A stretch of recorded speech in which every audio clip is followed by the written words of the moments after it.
Hello, everybody. Welcome to Open Heart Podcast, where heartfelt conversations unfold on the cozy couch. I'm your girl, Nita Ring, and today I am here, as you can see, for those of you who know and those of you who don't know, this is my little sister, E. Jeremy Sabo. Not the government. She gave you the Y'all whole just government. call me EJ, please. But you know what though? I'm not really mad at the E German because that just tells you the type of echelon of the woman I am. Yeah, one of a kind name for one of a kind person. Period. So I'll take E German Sabo. Yeah. Wow. Yeah. What she said.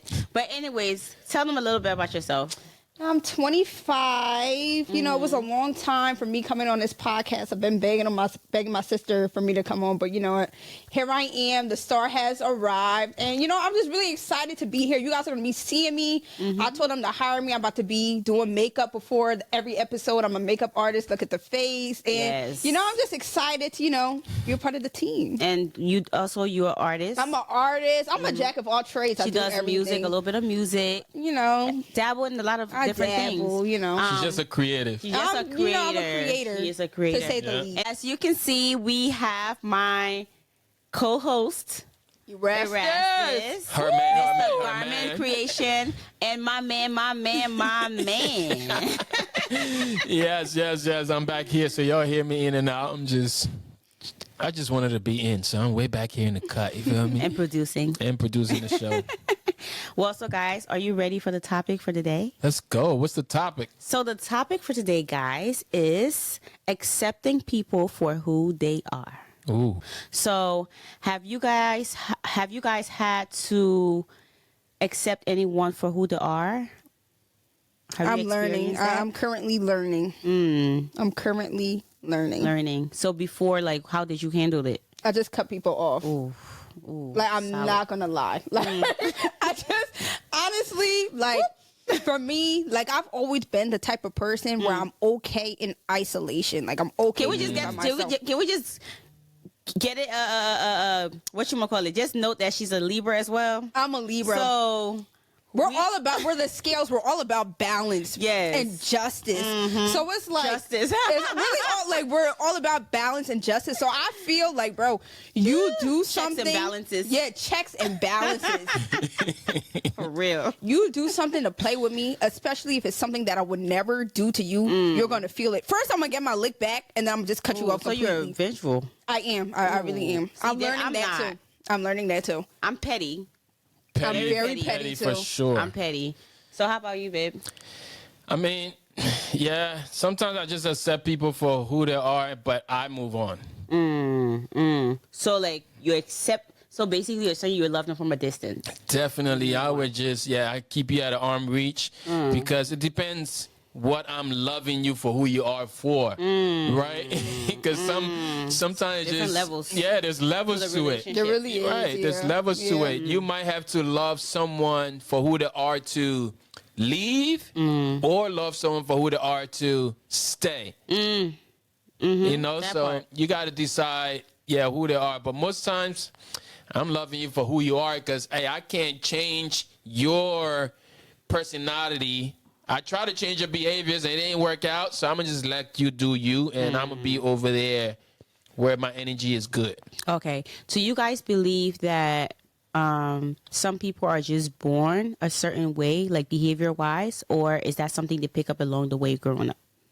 I think it's both. I think it's both. What's that? Oh my gosh. They have a saying or whatever they say. It's nature versus like nurture. So I feel like it is a thing that you are born a certain way, but then also it's like how you grew up. Certain characteristics you pick up from people around you too. So it goes hand in hand. Yeah, 100% agree with that. We was talking about that earlier. I feel like everybody. And it's like crazy to say that maybe God created everybody that way, but I feel like God did create some people to just have anger issues and some people to be loving and kind and like honestly, I feel that way. I feel that way. I can't even let you land right now because No, I feel that way. I feel like no, because God didn't make everybody the same, right? He didn't make everybody the same. But God didn't make anyone with anger problems. That's what you said. Then what is the excuse for some people that just have anger issues? Now I get it. through life, you have some experiences, you know, your childhood trauma and different aspects or things that could, you know, change your behavior and your ways and whatnot. But I also really feel like some people just don't have any excuse. Some people have not really been through anything traumatic to make them act out in the way that they do.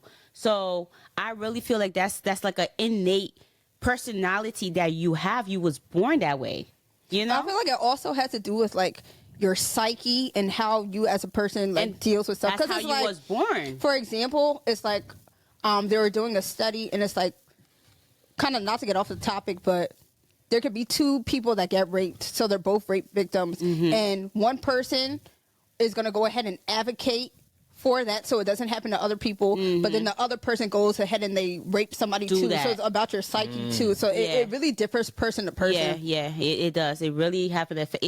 And different. That's the thing. Different trauma have different effect, and even like you said, you can have the same trauma, but how you deal with it. And sometimes too, not everybody have like, you know, the support from family and friends. So, you know, growing up to be like, okay, get help. I'm going to seek help for you. Right. Some people just like have a different background and they grow up being. But then there's also people that like get through it without having that, you know, push from family or friends. Yeah, and then I think that's come from like, you know, how you was born too. Because if you can go through life and just kind of get up and be like, okay, I'm going to change and I'm going to do better for myself, even though I've been through that, versus somebody that's been through the same thing, and they could even have therapy, you know, and help, but they decided to go a different route and being like, you know, an a-hole and being mean, and but we've been through the same thing, and you've had more opportunity to change and be a better person, but I didn't. So what's your excuse? I feel like it comes down, honestly, the bottom line is you deciding whether or not you're going to make an excuse for yourself, or if you're not. Some people is like,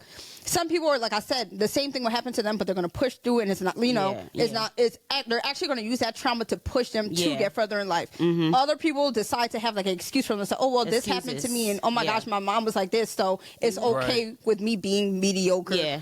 That's really what it comes down to. This happened to me, so I have an excuse to act like this, and it's not my fault that I'm like this. But then there's also the people that make the excuse for the other people too. Oh yeah, right? I'm guilty. I've done that. Yeah, it's like, oh, you know, mom don't. That's just the way they are. Right. But as I'm getting older, I don't make excuses for people no more. I can't make excuses for people no more because I see how I've worked on myself to find me peace. And for you to get to that, it takes a lot of work. So if you're not willing to do the work to change, I can't always just be like, oh, I didn't have a daddy in my life, that's why I'm like this. Oh, you know, I grew up in a third world country. Oh, you know, there's so much I can say. And there's even so much more, you know, but it's like, okay, am I going to use those things to be kind, or am I just gonna be that person, or I'm just gonna use those things just to be a mean person and act out, and the people that's supposed to be close to me, not supposed to love on them, and I'm just like this bad person. Right. So everybody is different, but I really strongly believe that there are some characteristics, and I feel like that's why it's called characteristics. I feel like you behavior changes, but I feel your true innate characteristics. I really feel like you were born with it. And even if it's like genetics, you know, or I just feel like God honestly made everybody different. Everybody can be perfect. Everybody cannot be perfect. So I really strongly believe, you know, that's one of the reasons. Yeah, I've heard I think my manager used to say back in the day, you can change people's behavior, but you can't change their personality. No, that's who they are. So that's just who they are, and no matter how hard you try, you can be the best leader, the best manager in the world. You just can't change a person's personality. You can work as hard as you can to work on that behavior. You can do some things for them to change their behavior, but if their personality is them being a negative person, they're gonna be a negative person. You know, and like, that's just the way it is, because like you said, some of those are based off of trauma. Some of those are based off of just them being a lazy person, or don't care about their friend circle or whoever else, right? They don't care. So that's their personality. You understand? So I look at it, it might be corny to say, but like, look at it as a house. Like, you have like a one level house, and you want to change, you want a 2 level, you want a 3rd level house. You can change it whatever you want. You can put 2 doors, 3 doors, back door, front door, put a pool in, this and that, put 3, 4 level up. But one thing you cannot change is the foundation. Facts. You cannot change it. Once the foundation is in the ground, that's how I look at it. As like you people, your personality, you cannot change it. That's just who you are. That's so a good we can reference. do all types of different work on you, therapy, God, counseling, under all of that stuff. You can try, but you just cannot change the deep rooted issues, and that's not your job to change people either. No, it's definitely not. I feel like we be trying so much to change people, but we have to realize that yes, that's really who they are, right? And they will show you. They will show you. I think for me, I'm learning. I always tell myself, like, I'm not God to not forgive people, but also I am not the, what is it in the Bible, 70 times 70? Yeah. I'm not doing that. I ain't doing that. No, for real. I'm not doing that because I feel like the first time people make mistakes, nobody is perfect. I make mistakes, so I'm not the perfect daughter. I'm not the perfect sister. I'm not the perfect friend. I'm not the perfect mom. I'm not the perfect wife.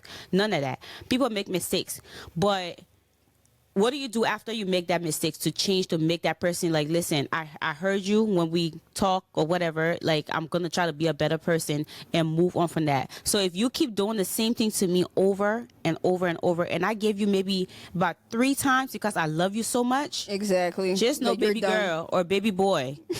Not baby boy. Like, baby boy. Amen to Tyrese Baby reference. boy. Okay? Listen, because, and then like you're done. No, you're done. You're really done. And I'm the kind of person, like, my mom always get, forgive people. I do forgive people. Like, people, like, even and Nikki get on me sometimes about him, like, oh, you're quick to cut people off. That's not true, because when you find out about when I cut people off, you're finding out about when everything I decide to tell is you, done, bro. because I don't bother you with much about things that's happening a lot, because it's like, you don't have time for drama. You're like a calm person, like positive person. You be having your own thing going. You don't got time. So when I'm telling you I'm done with somebody, just know that's like that's like the end of the story. I'm finna close the book. And that's what I'm telling you. That's what, so it's not me not forgiving people. I really give people many, many chances. So when I feel like you're trying to play in my face, you're done. That's really what it is. It doesn't mean you're enemy or I don't care for you or whatever. Like, it's at an arm reach, or you just gonna be over there and I'm gonna be over here, right? Type stuff. So nobody's ever gonna make me feel guilty for cutting people off, because honestly, the thing is too, is like I found myself a lot of times with like friendships and stuff. Oh, well, this person went through this when they were younger, or the parents are like this, so this is why like they're this. So making excuses about, or making excuses for why people treat me the way how I do, or how they do. Good. So then I had to sit and I had to think to myself, like, hold up, like, I didn't have like the picture perfect like childhood, and it's so certain stuff, like I still hold myself accountable for it. So why am I sitting here trying to make excuses for this person? Oh, they went through this, so this is why they're treating me like, nah, bro. And like I said, there's a lot of times where you forgive somebody for something, and at that point they start taking your kindness for weakness. Oh, well, I got away with this and she took me with it, so I'm just gonna keep. And it's like, at that point, like, I'm done. Like, you're done, bro. Like, I don't hate you. There's no friendship with us. There's nothing. There's nothing. Period. So that's all it is. You just have to do what you have to do.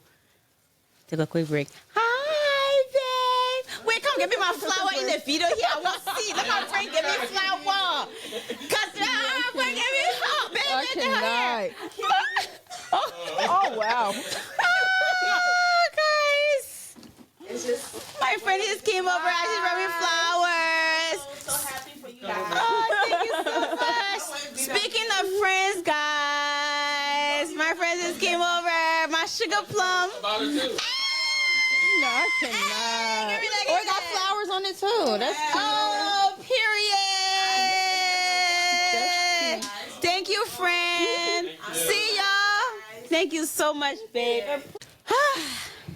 Sorry, guys. So we had a little interruption. Well, not interruption. It was a brief good intermission. It was a brief intermission. Brief intermission. So my girlfriend texted me yesterday. She's like, I miss you so much. I've not seen you in a while. Of course, she was like, I'm going to stop by and say hi to you and the fam. And she just stopped by today. Just now, and brought me some flowers. Appreciate, speaking of friends. Speaking of friends. You know what I'm saying? Like, speaking of friends, okay? Speaking of accepting people for who they are, right? A bottle. And it's not about the flowers, because it's a consideration. yeah, it's a consideration. And we don't talk every day. You know what I'm saying? It's just one of those. She's one of those friends that's like we catch up when we see each other. We catch up like we didn't even miss a beat. You know, so we reach out when we haven't seen each other in a while or haven't spoken in a while, and we check on each other. And when we see each other, it's a love. Yeah. No weird vibe. That's a friend. And that's, you know what? That's the standard. Like, going back to the topic. So why should I settle? Why settle for, you know, you? And I feel like a lot of times also, or at least for me, bro, I found myself, like, putting more into a friendship than what the other person was giving, bro. So I was like, bro, why settle? Not even just in friendships, like, in relationships as well, bro. Why settle, bro, when that's the standard? Yeah, yeah. And that's the standard I hold, I would say, for myself to my friends. Exactly. You know what I'm saying? So if I can be that person, and my friend that just brought the flowers for me, she's been going through a lot for like the past going on 2 years. Yeah, that's true. A lot. She's not okay. So for her to take the time of her day, she literally just came from seeing a family that lost somebody. Like, she's literally like emotional, but she still took that time out to say, like, how are you doing? I'm going to stop by, and even had just to stop for some flowers for me, you know? So it's like she's going through so much, but she's not a mean person. She don't have an attitude. She's not a ASS hole, you know? So it's like, I really don't get why people make excuses. So what are some, like, on that note, right? On, as far as like the friendship part of accepting people for who they are, what are some like red flags where you can say, ooh, that person there, or like red flags in friendship where, you know, like, man, I don't know if I can really go past this part. I've been accepting it for so long. This is definitely the last red flag. I'll touch base on I was that. about to say this. Yo, literally, guys, before the video, like before we even started, I was literally just telling my sister about like how I had to cut somebody off. Like, me personally, like, I feel like for a lot of my friendships, well, a lot of them I had cut off, but for me, it seems to be like a common theme where it's like I'm always friends with like jealous people, like not even like, and it's not. It's beyond like the looks. It's like also like things that I'm like capable of, like certain talents, certain attributes that I have. Like sometimes like people just see the light in me, and sometimes like that's what attracts them to me. That's why they want to be friends with me. But then after a while, like being friends with me, and it's like we're going to these different places, and I'm the one that's like getting the attention. Then they start to envy it. They start to look down at me for it. And I had a friend that I actually one of her best friends. One of my best friends. Like I've known her for years. That I had to cut off just because. And she was like another person I made like excuses for, like, oh, this is how her childhood was, so this is why, or this is how she feels about herself, so like, you know, I should just accept it, or, you know, try to be a little bit understanding. But it got to the point where I just honestly I couldn't take it anymore, because it's to the point where it's like I don't even feel comfortable like talking to you about like good things that are happening in my life, or like bad things that are happening, because it's like now you're going to take that like you're actually happy to hear about like all the stuff that's going on with me. So it's like, bro, it's not even a friendship. You're just somebody that's like clinging on to me. So it's like if you're being friends with somebody that doesn't even love themselves, is a big red flag. Because if you don't even love and respect yourself, how can I expect you to love and have respect for me? That part. Oh, that was that good. part. That was deep. Being friends with some people that don't love that part. Because how can you give love you don't have? You don't have, bro. And then they see that love that you have for yourself, and they hate you for it. They resent you for it. And it's like, bro, it's to the point where she was trying to tear me down to get me to feel how she felt about herself. But baby, that could never happen. That could never happen. But it got to the point where it's like, bro, I don't hate you. I can't deal with it anymore. So it is what it is. God bless you, but over there. Yeah. Not everybody can fit in, bro. Some people just belong in their own space. Exactly. And you just can't be around certain people. It's like your energy is it's too positive. You have too much of a bright light around you. You're so blessed. And sometimes it's like people think people can be jealous of you because you have money and you have material things. That's not why. Because I realized that when I ain't had none of those things, and I really want to say the other name, was really out here, like, people would be jealous of you for, like, just how people love you. Yeah. Like, I have people in my corner. Like, make a call right now, and I will have people coming to my aid, like, in 0.2 seconds. Not everybody have that. Right. Not everybody. I don't have a whole lot of family in the world, but there's 1 or 2 people in my family that I can count and be like, yo, what's up? This is what's going on, and they will be right there. So people that don't have that, they will be jealous of that. Exactly. I have friends that really care about me, that really love me for real. So it's like when people don't have those things in their life, and then it's like that's all you hear them say, and it's now you're trying to be that for them. Right. It's like they're draining you. So it's like you can be that only person that keep trying to give that to somebody that don't have that. Exactly. You're gonna get exhausted. They can't understand. So eventually you're gonna get drained. You're gonna get tired, and then you always have to like over explain yourself. Exactly. You have to overdo it for them to be able. And it's not my job. It's not my job to make you feel complete. It's not my job to make you feel comfortable. You have to. That's your parents' job, one.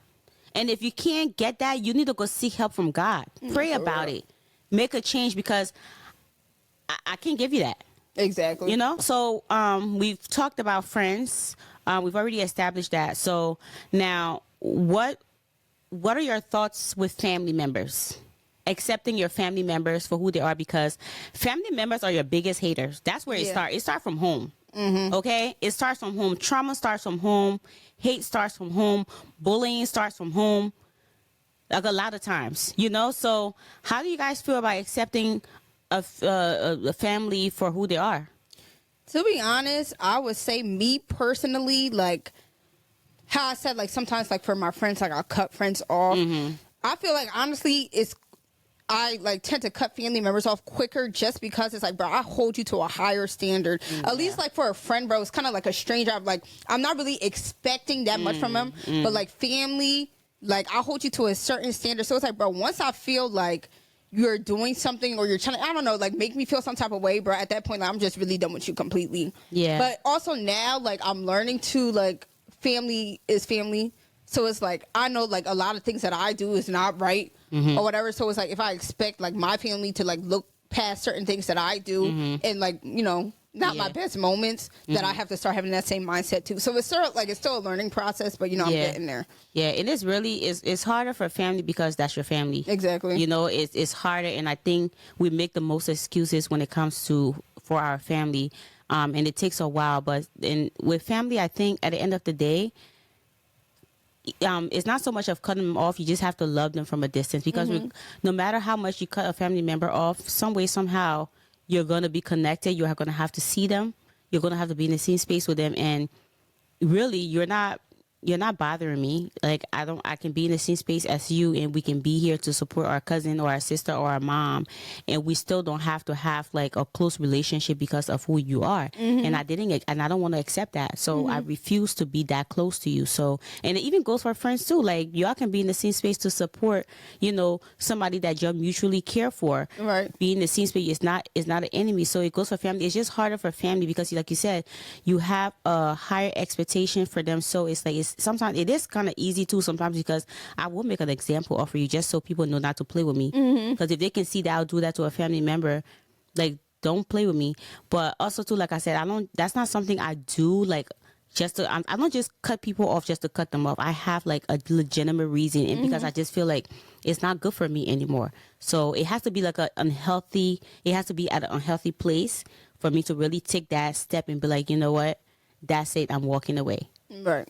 I'm working, because I've already give you a lot of chances. So that's how I feel when it comes to family. Yeah, I can definitely agree with what you guys are saying as far as putting family at a higher standard, a higher level, and all of that. And yeah, I do the same, because family, you should know me, right? And I put you on that level because I know you should know me. You know my likes, you know my dislikes, or at least I think you should, right? But if you know all these things about me, and then you're still, like, doing those things to to really pull those triggers and hit those triggers, and you expect me to like still love you as normal. Like, I mean, I love you and all, but just to still keep things as normal, it's kind of weird that you expect that if you are the one that's pushing those buttons. Right? I wouldn't even let my friends or outsiders push those buttons, and you think I'm gonna let you slide because you are a family member, right? And then you get the other family that comes around and want to say, man, you know, that's how they've always been since we were born. You know, we've always, man, what, you think you better than us? We have to adjust with it and all of that. It's just like, at that point now, all of y'all are in the same boat, because you are taking this responsibility of them being so careless of how I feel. And that's why they're still like that now, bro, because y'all been putting up with it, bro. Nobody held them accountable. So that's exactly why they feel like they can still act like that, bro. That's a big word, accountability. And nobody, like, they don't take the accountability at all. They're just dumb. People should be just especially in an African household, bro. I feel like that's big. being African too, like that's a big thing too. Just letting it slide. Oh yeah, being an African household, that's like a whole nother spectrum of things. Which is quick to throw it under the rug. It's crazy literally, because it's like you are thought to be in a child place even if they did something to you, you are the one who they just expect you to come around and be a child later on and just be like, you know, hi, auntie, or this and that. You know, it's really sad. And it's like the trauma that, you know, besides just physical abuse, like the things that, you know, a lot of children go through in an African household, is like, that's where like the trauma starts from. And it'll be those same family members that would trigger you later on in life and try to gaslight you to make it seem like you're not crazy. Like, you're not the one that even traumatized me in the first place. You know, so it's like, it's really crazy. Yeah, it's really crazy. But I don't even want to go into an African household, because that's like a whole rabbit hole. That's a whole nother episode. That's a rabbit hole, child. That's a whole, like, we need to have a whole separate episode on that alone, bro. Because the lineage of trauma in an African like household family line, like, it's crazy. It's crazy. It's crazy. But you know what though? I always tell myself, I try to look at it from a standpoint of, you know, our parents and our African parents didn't have the resources that we have. Like, not even the environment that we have. A lot of them grew up without education. They didn't have proper, you know, family care, you know, the war, the trauma. Like, literally, some of our parents, like, literally seen people get killed right in front of never seek help for that, never went to therapy. Like, so much trauma with our parents. So I always try to look at it from that point of view about, like, with, you know, how our parents brought us up. Yes, it was not in the best way that if we grew up here, like how we would see it versus how they, you know, a lot of way they did in growing up. But we have to also understand that all they know was survival. Right. You know, that's the only thing they knew, survival, and how to like try to bring us up in the way that they knew how. Their parents didn't even bring them up in the way that they would want either. Because their family I feel like it's like culturally too, because I feel like a lot of like the abuse and stuff that they went through is taught as what I'm normal, saying. It's going down the line. It's normal. So whatever their parents did and their parents did, growing up in the third world country, like I'm not saying like nobody from the third, like Liberia was raised in a good home and was, you know, babied and given the princess life, but majority of us, their parents didn't give that to them, so they couldn't give it to us because they didn't know how. Right. So we just have to come to terms, and I think I realized that growing up, I had to sit there and be like, you know what? That's why. Because if you really sit down and be like, you know what? Oh, y'all did this and y'all did this. We even have no relationship with our parents, to be honest with you. So with all that being said, now you're saying that there is a time where you have to accept them for who they are. Oh yeah, definitely. Because of cultural issues and how they were brought up as far as parenting. But here's the thing about that. That's true, but also you have to be, especially, all right, for example, we're not in Africa no more, we're here. Nope. I don't expect for my mom to be here for maybe 30 years, 40 years and still, you know, treating me the same way I'm not saying it's me now. I'm just saying in general, like if my mom treated me a certain kind of way when I was growing up, and then now my mom is like even bigger age, and she's not trying to change and be a better person. Even if she didn't have the opportunity to do that when I was little, at least like it's time, like if she can show that she's working on herself. Or parents can grow too. Yeah. You're not just done growing because you're a parent. You have to continuously grow and grow and grow so that you're a different person along the line, that your kids can see, you know what? Yeah, they may have done this to me, but they're a different person now. They're at peace. They maybe apologize for things they did to you, and that can help you guys' relationship. But they have some parents that just make excuses for themselves. They're the same way they was before. They're the same way now, and then they want the kids to be the same way towards them. Like, no, it's just not gonna happen. You have to change too. You know? Yeah. You have to change. Definitely. So now that we touch bases on family and friends, what do you guys think about church family? Ooh. Taking them for who they are. Accepting church folks for who they are. For who they are. I think for me, it's almost like you can accept them for who they are, but make sure you are not changing up to level up with who they are, right? Because so I feel like the church hurt is real. Right, church hurt is a real thing, and sometimes people it's painful, and like church people are sometimes we're so like insensitive. The biggest thing with church people, they want to be God. Ooh. They want to change people by force. It's a God complex. Yeah, it's like they want to change you by force, and you can't. We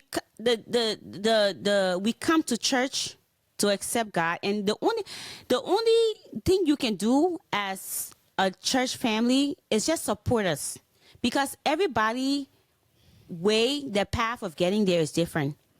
The speed of getting there is different. You might take the shorter road, but you might be going in a slower speed. I might be taking, like, it's different. So you can't try to force change in people. You can only accept them. And if you do realize that somebody's going, taking the wrong turn, you just have to kind of, I'm not saying you can't bring it to them, but you have to say it in a way where, not sugarcoating it, but you have to like motivate people and give them courage to come and keep on trying, because like you just can't change people.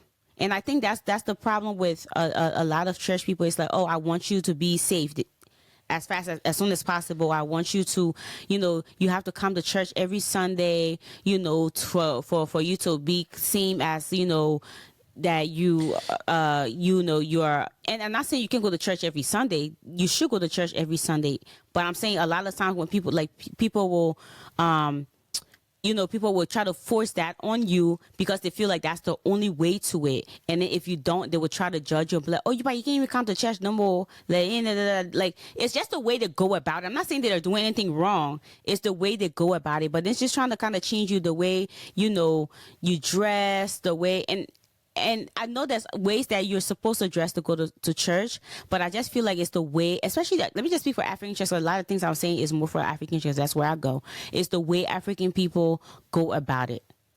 I feel like the problem mostly with church people is kind of like how you touched base upon like the God complex, like wanting to be God, but also like being really judgy and then not meeting people halfway. I feel like the main job, I feel like being like a head of a church, if somebody's coming, even though like they're not being like presentable or doing everything that they're supposed to do, or you think that they're supposed to do, you're supposed to meet them like halfway and try your best to try to motivate that person together. But instead, bro, I feel like they're just very judgy, bro. Like they're just very judgy. And now I don't want to say like, I don't know. I feel like church people kind of just hold themselves to a high standard. Like, okay, because you go to church every day, or because you're a pastor, because you're this, like you're better than me. And bro, that's not the case. It's, it could be kind of like, what's that one Bible verse when it's like, he was like, not everybody that says Lord, Lord should like enter the kingdom of heaven. Yeah. So it's like, bro, just because I'm coming up here with like more tattoos or not looking as presentable as you think that I should be,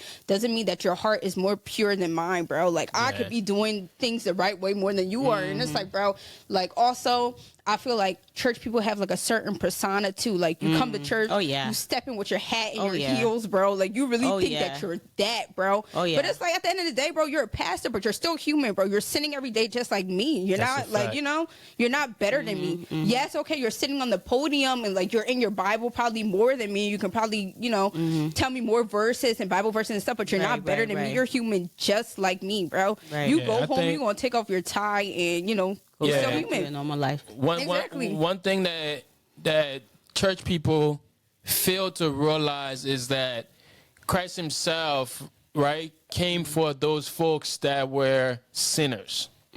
Right? That needs to be clear, that Christ came for the sinners. Yeah. All right. And we need to know that the folks that are coming into church, they are sinners. Yeah. Right? You yourself in the church, you are a sinner. Right? So for us to just put ourselves on a higher pedestal and say like, oh yeah, you are doing this, oh you smell like that. There's times in church where I had to, like years ago, I had to say something to someone. It's like, oh, y'all smell like opium, y'all smell like weed, so y'all got to sit back here. You can't do that, right? So it's hard for me to accept you for who you are, because you are always like pointing the finger, right? Forgetting to know that the church is the place for me to heal.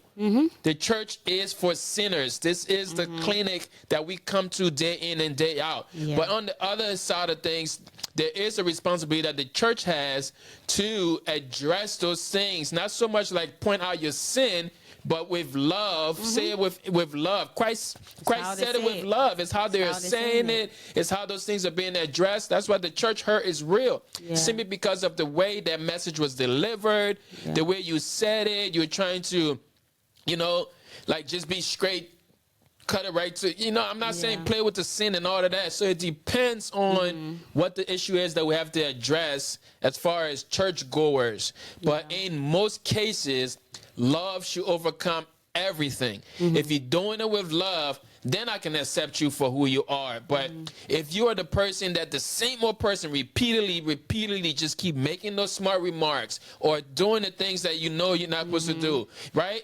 And now how I'm supposed to accept you for who you are if you're not Christ-like? Yeah. You're not being like Christ. You feel like because you're the one that's showing up here every Sunday, you're the one that's doing the thing when the camera is on. What about the life when the camera is off? Exactly. Because I've been there and I've seen you there. We're all there. Let's not choose the side now. I don't think they know that we see them too. Yeah, I mean. Not even that though, but it's like, also, are you sitting here every Sunday preaching because, like, you know, kind of like how you're saying, doing it for the love? Or is it like that God complex? You want that position, like you like the idea that people are looking up to you?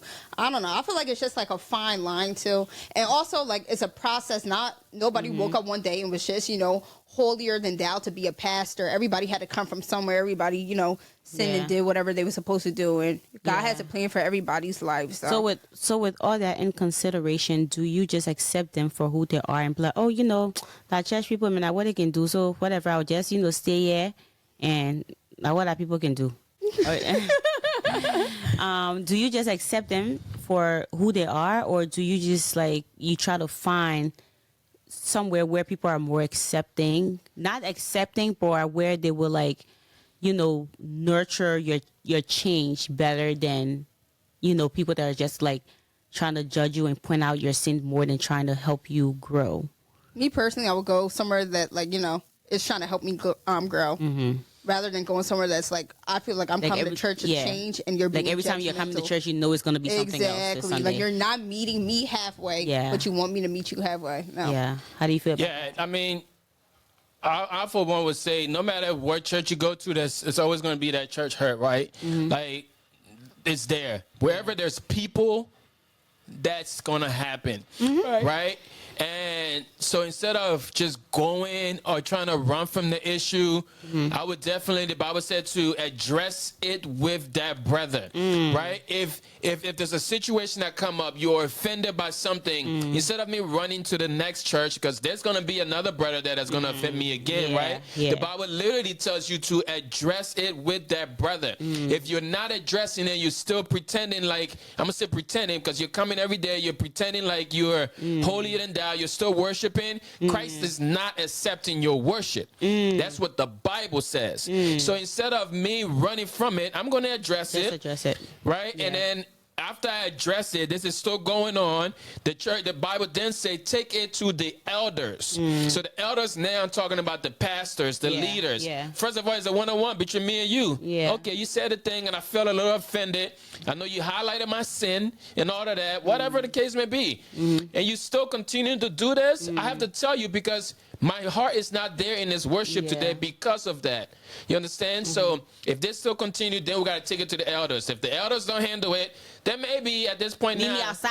I got to, meet me outside. Or then I got to ask God, Lord, maybe this assignment is over here, because it's an assignment. It's all for a season. You know, eventually that season will end. Yeah. And then God might put you on another assignment, right? And that assignment might be in a different church. It might be to do your own thing. So at the end of the day, we just got to tread lightly when we come to the church part of it, because the Bible literally says things about these and how we should go about it.